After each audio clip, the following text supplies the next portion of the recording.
আমি কবির, একজন তরুণ ব্যক্তি। আমি আমার মামার বাড়িতে কাজ করতাম। আমার মামা তার স্ত্রীকে খুশি করতে পারতেন না, ফলে আমার মামি আমাকে তার ঘরে ডাকতেন। মামি আমার পাশে এসে শুয়ে থাকতেন লুকিয়ে, আমি জানতাম না, আর আমি তাকে আমার স্ত্রী মনে করে সারা রাত। মামি দেখতে অনেক সুন্দরী, যে কেউ তাকে দেখলে তার প্রেমে পড়তে চাইবে। আমার মামি আমার থেকে বয়সে বড় ছিলেন এবং আমাদের মধ্যে বেশি কথা হতো না। তিনি তার কাজে ব্যস্ত থাকতেন এবং মামার সাথেও কম কথা বলতেন। এক রাতে মামি আমাকে তার রুমে ডাকলেন। বললেন, কবির, আজ আমার শরীর ভালো লাগছে না, তুমি আমার পাশে শুয়ে থাকো। আমি তার রুমে শুয়ে পড়লাম। মামি লাইট বন্ধ করে দিলেন। এরপর আমি তাকে আমার মতো করে পেয়েছিলাম। কখনো ভাবিনি আমি তাকে এত কাছে পাব। আমার গল্পগুলো তোমরা শুনো, কিন্তু সাবস্ক্রাইব করো না। দয়া করে গল্পগুলো ভালো লাগলে ভিডিওটি লাইক, শেয়ার এবং চ্যানেলটি সাবস্ক্রাইব করো প্লিজ। তখন আমি চাকরির খোঁজে ছিলাম, কিন্তু কোথাও কাজ পাচ্ছিলাম না। একদিন আমার বন্ধু সুরেশ বলল, আমার মামা শহরে থাকেন এবং আমি তোমাকে সেখানে চাকরি দিতে পারবো। আমি বেশি শিক্ষিত ছিলাম না, জানি ভালো চাকরি আমার দ্বারা হবে না। আমি ৪র্থ শ্রেণী পর্যন্ত পড়াশোনা করেছি, কিন্তু অল্প শিক্ষার কারণে ভালো চাকরি পাওয়া কঠিন ছিল। গ্রামের এখানে ওখানে ছোটখাটো কাজ করে কিছু টাকা উপার্জন করতাম, যা খুবই কষ্টকর ছিল। তখন মনে হলো শহরে গিয়ে কিছু কাজ খুঁজে দেখা উচিত। একদিন আমার বন্ধুর দেওয়া একটি ঠিকানায় গেলাম, যা তার মামার বাড়ির ছিল। সেই বাড়িতে গিয়ে দেখি আমার বস, যিনি আমার বন্ধুর মামা এবং আমি তাকেও মামা বলে ডাকতাম, মামা আমাকে একটি কাগজ দিলেন এবং বললেন, এই ঠিকানায় যাও। আমি যখন সেই ঠিকানায় গেলাম, দেখি সেটা এক ডাক্তারের ঠিকানা। মামা বললেন, তিনি আমার বন্ধু, তিনি তোমার কিছু পরীক্ষা করবেন। যদি পরীক্ষাগুলো ভালো হয় তাহলে তোমাকে চাকরি দেব। মামা কথা শুনে আমি কিছুটা ঘাবড়ে গেলাম, কিন্তু ভাবলাম চেষ্টা করে দেখি। ডাক্তারের কাছে গিয়ে তিনি আমার কিছু পরীক্ষা করলেন এবং কিছুক্ষণ পর রিপোর্ট দিলেন। আমি বাসায় ফিরে মামাকে রিপোর্ট দেখালাম। মামা হাসতে হাসতে বললেন, তুমি দেখতে বেশ সুন্দর, তোমার চেহারাও ঠিক আছে, তোমার কাজ নিশ্চিত হয়েছে। এত সহজে কাজ পেয়ে আমি অবাক হয়ে গেলাম এবং ভাবতে থাকলাম, কিভাবে এত সহজে এই সুযোগ পেলাম। প্রতিবেদনটি ইংরেজিতে লেখা ছিল এবং ৪র্থ শ্রেণী পাস একজন ব্যক্তির পক্ষে এটি বোঝা সহজ ছিল না। যখন বাড়িতে এসে আমার স্ত্রীকে দেখালাম, তিনি বললেন, তুমি অযথা চিন্তা করছ। এই ধনী লোকেরা আমাদের মতো গরিবদের পরীক্ষা করিয়ে নিশ্চিত হতে চায় যে আমরা কোনো বড় রোগে আক্রান্ত আছি কিনা। তারা মনে করে চাকরদের মাধ্যমে রোগ ছড়াতে পারে। তার কথা শুনে আমার মন অনেকটা হালকা হলো। আমি যে চাকরিটা চেয়েছিলাম সেটা পেয়ে গেছি। সকালে কাজে যাওয়া শুরু করলাম, কিন্তু আমার চোখ প্রায়ই মামির দিকে আটকে যেত। তিনি ছিলেন অত্যন্ত সুন্দরী এবং মার্জিত মহিলা। তাকে প্রথম দেখার পর থেকেই আমি ভাবতাম, আমার স্ত্রী যদি এত সুন্দর হতো। আমি আমার মামির একজন সাধারণ চাকর ছিলাম, তার অর্থের কোনো অভাব ছিল না। তিনি আমাকে প্রতিদিন বাজারে নিয়ে যেতেন, কারণ তার কোনো সন্তান ছিল না। আমার মামা ও মামির মধ্যে কোনো ঝগড়া ছিল না, তারা খুব ভালোবাসায় দিন কাটাতেন। আমি মামিকে মনে মনে ভালোবাসতে শুরু করলাম। তাকে নিয়ে ভাবতে লাগলাম। একদিন বাড়ির পুরনো চাকর এলো। সে আমাকে অভিনন্দন জানিয়ে বলল, তুমি পরীক্ষায় উত্তীর্ণ হয়েছ, কিন্তু মনে রেখো, এই বস, যাকে তুমি মামা বলে ডাকো, খুবই কঠোর। এই কথা শুনে আমি ঘাবড়ে গেলাম এবং ভাবতে লাগলাম, যদি আমাকে চাকরি থেকে বের করে দেয় তাহলে আমার কি হবে। সে চলে যাওয়ার পর আমি মামা মামিকে খুশি রাখার জন্য আরও মনোযোগী হলাম, কারণ এখন আমার চাকরিটা চলে গেলে এখন আর কোনোভাবেই চাকরি পাব না। তাই আমি এই চাকরিটা মন থেকে করতে লাগলাম। মামা বেশিরভাগ সময় বাড়ির বাইরে থাকত। আমার মামি একদিন আমাকে তার রুমে ডেকে বললেন, তুমি খুবই অল্প বয়সী, পরিষ্কার পরিচ্ছন্নতার খেয়াল রাখো। আমি এমন একজন চাকর পছন্দ করি যে তার মনিবের মতো পোশাক পরে। এই বলে মামি আমার হাতে কিছু টাকা দিলেন এবং বললেন, এই টাকা থেকে বেতন ছাড়া নিজের জন্য খরচ করো। আমি খুশি হয়ে গেলাম এবং এই বিষয়টি আমার স্ত্রীকে বললাম না, কারণ আমিও আমার মামিকে খুব পছন্দ করতাম। আমি স্বপ্ন দেখতে শুরু করলাম যে মামির অভিব্যক্তি দেখে মনে হতো তিনি খুশি নন। তার কোনো সন্তান ছিল না, তাই মনে হতো মামা তাকে খুশি করতে পারছেন না। আমি মামিকে খুশি করতে চেয়েছিলাম। মামির দেওয়া টাকা নিয়ে পরের দিনই একটা মার্কেটে গিয়ে কিছু নতুন জামাকাপড় কিনলাম। আমাকে দেখে মামি বললেন, আজ তোকে খুব সুন্দর লাগছে, সবসময় এমনই থেকো। আমি লজ্জা পেয়ে চোখ নামিয়ে নিলাম। আসলে আমার বিয়ে হয়েছে মাত্র 3 বছর, কিন্তু আমার স্ত্রী মামির মতো সুন্দরী ছিলেন না। বিয়ের 2 বছর পরই আমাদের সন্তান নিউমোনিয়া হয় এবং সে পৃথিবী থেকে চলে যান। এরপর আমার স্ত্রী সারাক্ষণ দুঃখে কান্নাকাটি করত, কিন্তু আমি একজন পুরুষ এবং আমারও কিছু প্রয়োজন ছিল। আমি চাইতাম আমাদের আরেকটা সন্তান হোক, কিন্তু আমার স্ত্রী সন্তানের নাম শুনলেই বিরক্ত হয়ে যেতেন। তিনি সবসময় আমার থেকে দূরে থাকতেন। আমার মামিকে দেখে আমার মনোভাব বদলাতে শুরু করেছিল।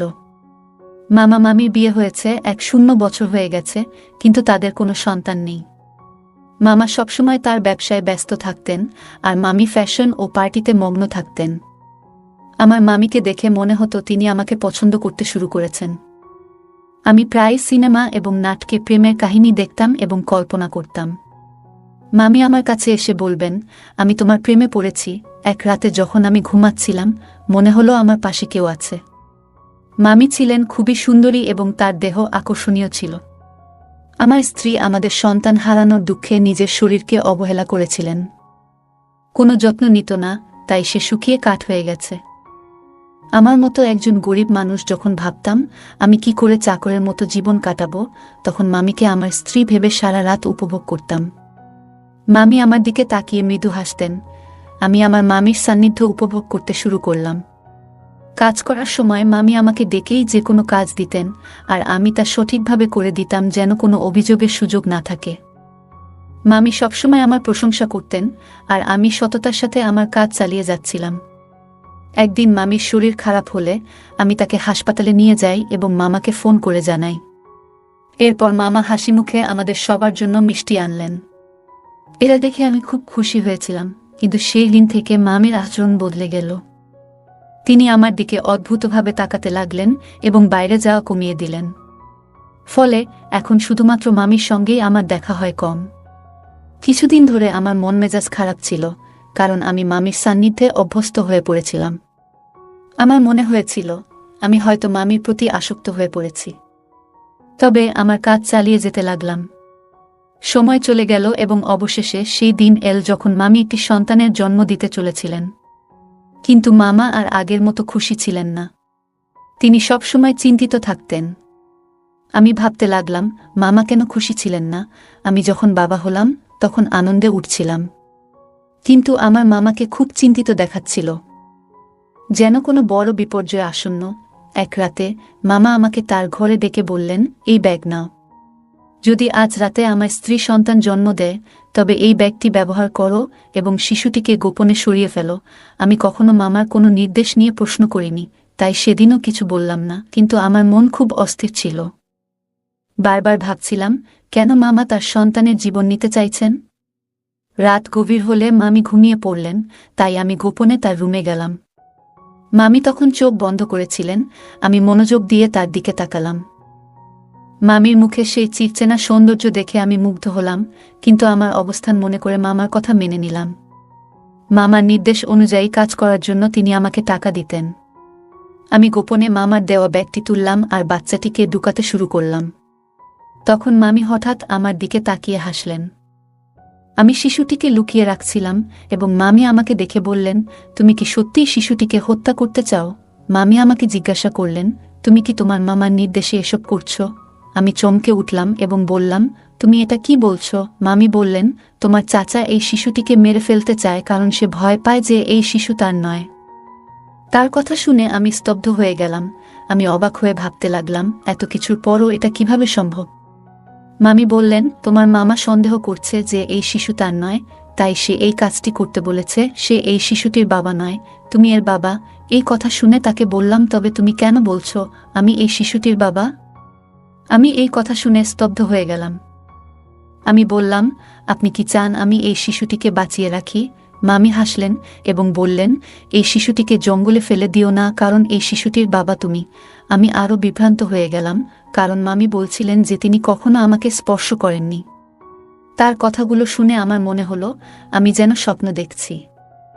আমি সোফায় বসে ভাবতে লাগলাম, এত সুন্দর একজন মহিলার সাথে, যাকে আমি মামি বলে ডাকি, এমন কিছু ঘটেছে কি? আমি মামিকে জিজ্ঞেস করলাম, আপনি এত সুন্দরী, কিন্তু কেন এমন করলেন? মামি বললেন, আমি খুব সুন্দরী, কিন্তু আমার পরিবার খুব গরিব ছিল, তাই আমি তোমার মামার সাথে দেখা করতে এসেছিলাম। তোমার মামা মতো ধনী হওয়ার ইচ্ছা ছিল, তাই আমি তাকে বিয়ে করি। আর সে আমাকে প্রস্তাব দেওয়ার সাথে সাথেই আমি তৎক্ষণাৎ হ্যাঁ বলেছিলাম, কারণ আমি ধনী হতে চেয়েছিলাম। আমার বাবা মাও তোমার মামার সাথে বিয়ে করতে রাজি হয়েছিলেন। কিন্তু বিয়ের কিছুদিন পরেই জানতে পারলাম তোমার মামার সন্তান হওয়ার সামর্থ্য নেই। অনেক চিকিৎসা করানোর পরও কোনো ডাক্তার তাকে সুস্থ করতে পারেনি। তিনি মা হতে চেয়েছিলেন এবং এর জন্য তিনি যা করতে প্রস্তুত ছিলেন। তারপর তিনি তার চাকরের মাধ্যমে একটি অদ্ভুত পরিকল্পনা তৈরি করেছিলেন, তাই তিনি সবসময় চাকরদের নিযোগের আগে পরীক্ষা করাতেন। তোমার চাচা তোমার মাধ্যমে তার পরিকল্পনা সফল করতে চেয়েছিলেন, মামি বললেন। এই শিশুটি তোমারই সন্তান এবং তিনি চান না যে এটি প্রকাশ্যে আসুক। তিনি জানতে চেয়েছিলেন তিনি বাবা হতে সক্ষম কিনা, তাই আমাকে চাকরের সাথে ঘুমাতে বলেছিলেন। মামির এই কথা শুনে আমি আরও হতবাক হয়ে গেলাম এবং কিছু বলতে পারলাম না। তিনি বলতে লাগলেন, তোমার মামা আমার জন্য অনেক চাকর নিয়োগ করেছিলেন, কিন্তু আমি যাকে ভালোবাসার যোগ্য মনে করতাম তাকেই গ্রহণ করতাম। আমরা অনেক চাকর বদল করেছি, কিন্তু তোমাকেই প্রথম উপযুক্ত মনে হয়েছিল। প্রথম দেখাতেই তোমার প্রতি আমার আকর্ষণ জন্মায়। আমি অবাক হয়ে বললাম, তুমি কখন আমার কাছে এসেছিলে? মামি হাসলেন এবং বললেন, তোমার মামা এমন পরিকল্পনা করেছেন যে তুমি বুঝতেও পারোনি। তুমি মনে করতে তুমি তোমার স্ত্রীর সাথে আছো, কিন্তু আসলে আমি ছিলাম। তোমার মামা রাতের আধারে আমাকে তোমার রুমে পাঠাতেন এবং তোমার স্ত্রীকে অন্য ঘরে অজ্ঞান করে রেখে দিতেন। তিনি নিজেই পাহারা দিতেন যাতে কেউ সন্দেহ না করে। মামি বললেন, আমি প্রথমে বাধ্য হয়ে এসেছিলাম, কিন্তু পরে তোমার প্রতি আকৃষ্ট হতে শুরু করলাম। তোমার কাছ থেকে যে সুখ পাচ্ছিলাম তা তোমার মামা কখনোই দিতে পারতেন না। সেই কারণেই আমি নিজেও তোমার প্রতি দুর্বল হয়ে পড়েছিলাম। তোমার মামা যখন এই পরিকল্পনা চালিয়ে যেতে লাগলেন, আমি নিজে উপভোগ করতে শুরু করলাম। তিনি আমাকে তোমার কাছে বারবার পাঠাতে থাকলেন। তিনি আরও বললেন, আমি গর্ভবতী হলাম এবং তোমার মামা আমাকে ভোরের অন্ধকারে ঘরে ফিরিয়ে আনতেন যাতে কেউ কিছু বুঝতে না পারে। এভাবে তোমার মামা তার সন্তান হওয়ার আশা পূর্ণ করতে চেয়েছিলেন এবং আমি নিজেও অজান্তে সেই পরিকল্পনার অংশ হয়ে পড়েছিলাম। কিছুদিন পর সে তার পরিকল্পনায় সফল হয়েছিল। ডাক্তার আমাকে জানিয়েছিলেন যে আমি মা হতে চলেছি, যা তাকে অত্যন্ত খুশি করেছিল। আমি বিস্মিত হলাম যখন শুনলাম সে ডাক্তারের কাছে মিথ্যা বলেছে। কেউ কিভাবে তার বউকে এমনভাবে ব্যবহার করতে পারে? তারা দুজনেই আমাকে টাকা দিয়ে তাদের খেলনা বানিয়ে ফেলেছিল, যা আমার মোটেই ভালো লাগেনি। তখন আমার মামি তার কথাবার্তায় ব্যস্ত ছিলেন। আমি তখন বুঝতে পারিনি যে আমি কি ভাবছিলাম, তবে মামি আমাকে বলেছিলেন, তোমার মামার পরিকল্পনা ব্যর্থ হয়েছে যখন তার একটি ছেলে হয়েছিল, কিন্তু তিনি একজন উত্তরাধিকারী চেয়েছিলেন।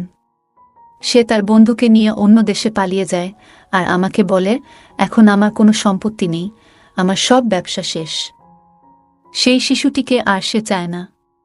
আমি বলেছিলাম, আমি তোমার বউ দাসী নই, যাতে তোমার ইচ্ছে মতো চলি। আগে তুমি আমাকে একটা চাকরের সাথে ঘুমাতে বাধ্য করেছিলে যাতে সবাই জানতে না পারে তুমি বাবা হতে পারো না। আর এখন বলছো এই সন্তানের দরকার নেই। মনে রেখো, আমি তোমাকে তালাক দেব, কিন্তু শিশুটিকে মারতে দেব না। আমি বিশ্বাস করেছিলাম যে শিশুটিকে সে আর খারাপ বলবে না, সে তার সন্তানকে পুরোটা দেখাবে। কিন্তু আজ যখন সে বলল এই শিশুটিকে হত্যা করার পরিকল্পনা করেছে, তখন নিশ্চিত হলাম যে তার বুকের হৃদয় নেই, পাথরের মতো কঠিন। মামির এই কথা শুনে আমি তাকে গিয়ে বললাম, আমি এসব জানতাম না। যদি এটা অন্য কারোর বাচ্চা হতো, আমি জঙ্গলে ফেলে দিতাম না। আমি বললাম, এখন এসবের পরোয়া করি না। তুমি তার মা, তুমি নিজেই তার যত্ন নেবে। এ কথা বলে আমি চলে যেতে লাগলাম। তখন মামি আমাকে থামিয়ে বললেন, এটাও তোমার সন্তান, তুমি তার পিতা, তাই এর সুরক্ষার দায়িত্ব তোমারও সমান। আমি হাসি দিয়ে বললাম, এই সন্তান আমার, তাই তুমিও আমার স্ত্রী হয়েছ।